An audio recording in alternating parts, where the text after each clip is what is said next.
Hi everyone. So 11th standard max. So இந்த video போட வேண்டாம்னு நினச்சேன். ஸோ இருந்தாலும் வந்து நிறைய பேர் வந்து சொன்னாங்க பாஸ் பண்ணுறதுக்கு நீங்கள் வீடியோ போட்டிங்க, இருந்தாலும் வந்து லாஸ்ட்டில் ஒரு ஆறுதலான ஒரு விஷயத்தை வந்து பேசுங்க. ஸோ ஆறுதல் அப்படிங்கிறத விட மேக்ஸை பார்த்தா நிறைய பேர் பயப்படுறீங்க. ஃபஸ்ட்டு நீங்கள் சம் எடுத்து ஒர்க் அவுட்டே பண்ணலை, சரி விடுங்க வளவலான்னு பேச விரும்பல. இப்போ நீங்கள் கடைசி நிமிஷத்தில் போகிறீங்க, என்னெல்லாம் நீங்கள் பார்த்துருக்கணும் அப்படின்னு மட்டும் சொல்கிறேன். நான் பாஸ் மார்க் எடுக்கிற மட்டும்தான் சொல்கிறேன். 40 மார்க் இல்லைன்னா 50 மார்க், இது ரெண்டில் ஏதோ ஒன்று எடுத்துடலாம். ஸோ நீ மனசு வச்சா 40 கிட்ட இல்லைனா 25 மார்க் எடுத்துகிட்டு கூட பாஸ் பண்ணிவிட்டு வரலாம், போதும். ஸோ பாஸ் பண்ணுறதுக்கு மட்டும் ஃபஸ்ட்டு ஒரு 25 மார்க் எடுக்கிறதுனா ஒன்றே தான், புக் பேக் 1 மார்க் படிச்சிரு. அப்புறம் என்ன, சாப்டர் 1 நான் சொல்கிறேன் 5 மார்க்கு. அப்புறம் உனக்கு எது ஈஸின்னு பாரு. சாப்டர் 7 ஈஸியாக இருக்கும், சாப்டர் 8 ஈஸியாக இருக்கும், அந்த ட்ரையாங்கிள் அப்புறம் அந்த 4F அவ்வளோதான். ஸோ அப்போ நான் இங்கே மார்க் பண்ணுற பாக்ஸ் பண்ணுறது வந்து ஜஸ்ட்டு பாஸ். 25 எடுக்கணும்னா அதை மட்டும் பார்த்துட்டு 1 மார்க் பார்த்துட்டு போனால் போதும். கண்டிப்பாக 3 5 மார்க்லேருந்து 2 5 மார்க் எழுதலாம். பாருங்கள், இந்த இதை தான் சொன்னேன், coplanar right angle triangle, இதை நீங்கள் தப்பாக போட்டுறவே கூடாது. 4F மீடியனு அந்த triangle, sorry coplanar right angle triangle and matrix எவ்வளோ சம் இருக்குது என்னங்க. 7.2 ஒரு சம்மு, 7.3 3 சம், ஃபேக்டர் தியரம். இது மூணும் இது ரெண்டும் சும்மா இப்படி போட்டு இன்டூ பண்ண ஆன்சர். இன்டூவே நீ பண்ண வேண்டாம், சும்மா ஆன்சர் எடுத்து எழுதி விட்ரு. இப்போ ப்ரூவ் தட் தானே. ஸோ அதனால் இந்த பாக்ஸ் பண்ண 3 சாப்டர்ஸ் மட்டும் படிச்சுட்டு, சம் எவ்வளோ இருக்குது, 10 சம் இருக்குமா, படிச்சுட்டு 1 மார்க் மட்டும் மாங்கு நைட்டு ஃபுல்லாக உட்காந்து படித்தா கூட 2 மணி நேரம் 2 மணி நேரம் படித்தா கூட கண்டிப்பாக நீ பாஸ். சரியா, போதுமா? அதை விட்டுட்டு நீ வந்து எல்லா 2 மார்க்கு 5 மார்க் எழுதாமல் வந்துடாத. எல்லாத்தையும் அட்டன் பண்ணு, தெரியுதோ இல்லையோ எல்லாத்தையும் அட்டன் பண்ணு. ப்ரூவ் தட் ஷோ தட் வருமா, ப்ரூவ் தட் ஷோ வந்து ஏதோ ஒன்று போட்டுவிட்டு அந்த ப்ரூவ் தட் LHS = RHS சொல்லி அந்த ஷோ தட் ப்ரூவ் தட் அப்படி கொடுத்துருப்பானா அதை கொஸ்டின் எடுத்து அப்படியே ஆன்சர் எழுதி விட்டுரு. இதெல்லாம் சில ட்ரிக்கு அப்படியே யூஸ் பண்ணுங்கள், அதுக்கும் மார்க் கிடைக்கிறதுக்கு வாய்ப்பு இருக்குது. ஏதாவது ஃபார்முலா தெரிஞ்சால் யூஸ் பண்ணு. டிஃப்ரென்ஷியல் தெரியுமா, டிஃப்ரென்ஷியல் தெரிஞ்சால் டிஃப்ரென்ஷியல் போடுங்க. ஏதாவது ஒன்று பண்ணுங்கள், இல்லைன்னா நமக்கு மார்க் அங்கங்கே போடுறக்கு இடம் இருக்காது. சரியா, பாஸ் பண்ணுறது சொல்லிட்டேனா. ஸோ அதை மட்டும் நைட்டாக முடிச்சுருங்க. இப்போ சார் ஒரு 40-50 எடுத்து ஒரு 4 5 மார்க் 5 5 மார்க் எழுதுறதுக்கு எனக்கு ஒரு ஆசை சார் அப்படின்னா ஒரு 5 5 மார்க் எழுதுற மாதிரி 6 எழுதலாம். எவ்வளோ, 6 எழுதலாம். ஆனால் நான் அங்கே 5ன்னு சொல்கிறேன். ஓகே, இதுலேருந்து ஒரு 5 மார்க் வந்துடும், படிச்சிருங்க. சாப்டர் 2 நேப்பியர் படிச்சிருங்க. சாப்டர் 3 நேப்பியர் எல்லாருமே பார்த்துருங்க. ஐயோ மறந்துட்டேன், நேப்பியர் ஃபார்ம்லாம் எல்லாருமே பார்த்துருங்க.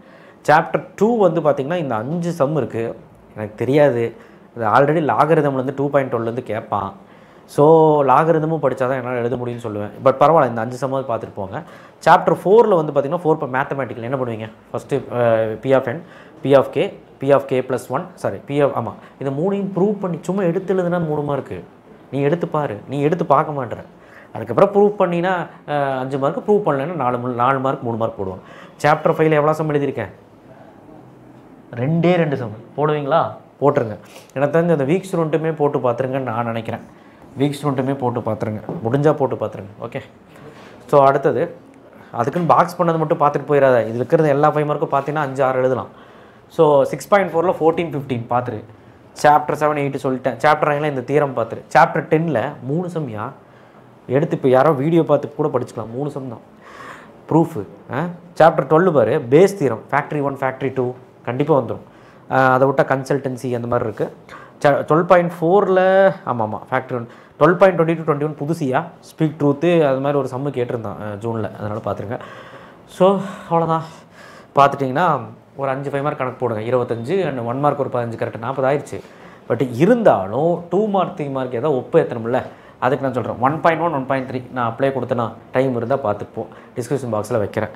சாப்டர் 4ல் ஃபேக்டோரியல் கண்டிப்பாக கேட்பாங்க. எவ்வளோ சம் கொடுத்தேன், 3 சம் கொடுத்தேன். 4.2 பனானா சம்மு, அந்த ரேங்க் சம், பனானாவும் பார்க்கணும், ரேங்க் கண்டுபிடிக்கிறது எல்லாம் பார்க்க, டேபிள், IIT, JEE, அதுக்கப்புறம் funny, garden, Mississippi, permutation. Okay, அவ்வளோதான். 6.2ல் கொலிநீர்னு ஒரு சம் இருக்குது, ஒரே ஒரு சம் தான். அந்த எக்ஸாம்பிள் நான் நோட் பண்ணியிருக்கேன், அந்த PDFல எடுத்து பாருங்கள். சாப்டர் 7ல் சாரஸ் ரூல் தெரிஞ்சுக்க டிட்டர்மெண்ட்டு. 7.2ல் இந்த கணக்கு, இந்த 8 கணக்கு பார்த்துருங்க. 7.3ல் இந்த 6 கணக்கு. என்ன கணக்கு, இந்த 2 கணக்கு இன்டூ பண்ணுறது. 7.3 வந்து பார்த்திங்கன்னா உங்களுக்கு பயங்கரமான சம்ஸ், இது 4மே ரொம்ப இம்பார்ட்டன்ட். ஸோ இதை பார்த்தா போதும். 8th சாப்டரில் 8.1ல் இந்த 4மே ஒரு மொக்க சம்மு எடுத்து கைடில் பார்த்தீங்கன்னா உனக்கு புரிஞ்சிடும். 8.2ல் 8th சம் வந்து பார்த்தீங்கன்னா 8th சம் 8.7, இன்னும் 2 சம் தான். 8.3ல் நல்லா பாரு, 5 சம் தான். 5 சம்னா என்னென்னா டாட் ப்ராடக்ட்னா என்ன, அவ்வளோதான், 2 ப்ரூஃபு. அதுக்கப்புறம் கிராஸ் ப்ராடக்ட்னா என்ன, அப்புறம் எக்ஸாம்பிள் சம்ஸ் பின்னாடி எழுதியிருக்கேன், சாரி 8th சாப்டரோட பின்னாடி இருக்குது 8.4ல். ஓகேவா. சாப்டர் 10 10.1 டிஃப்ரென்ஷியல் தெரியுமா, சொல்கிறேன் பாரு. u/v சரியா? சாரி ஆமாம் uv, இது மட்டும் தெரிஞ்சுட்டு போ. இதை வச்சு சம்மு கேட்பாங்க. u/vனா என்ன formula? vu dash minus uv dash divided by v square, uv dash plus vu dash. நான் ஏன் இதை சொன்னேன்னா, எங்கெல்லாம் கோஷன்ட் ரூல் வருதோ, கோஷன்ட் ரூல்னால் டிவைடில் இருக்கும். நீ 10.1 எடுத்துப்பார், டிவைடில் இருந்தால் இந்த ஃபார்முலா. எங்கெல்லாம் இன்டூல் இருக்கும், எக்ஸ் இன்டூ லாக் எக்ஸ் அந்த மாதிரி இன்டூல் இருக்கும், இந்த ஃபார்முலா அப்ளை பண்ணால் 1 மார்க் கிடைக்கும். அதுக்கு சொன்னேன். ஸோ ஒரு வேளை சம் போட தெரியும்னா பார்த்துக்கோ. அந்த ரிலேட்டட் சம்ஸ் எல்லாம் நான் கொடுத்துட்டேன் போன வீடியோவில், பார்த்துரு. எக்ஸாம்பிள் 10.7 4 சம் இருக்குது, போட்டுப்பார். 10.2 செயின் ரூலில் என்ன இருக்குது, நான் ஒரு சம் போடுறேன் பாருங்க. y = sin e power xன்னு இருக்குது.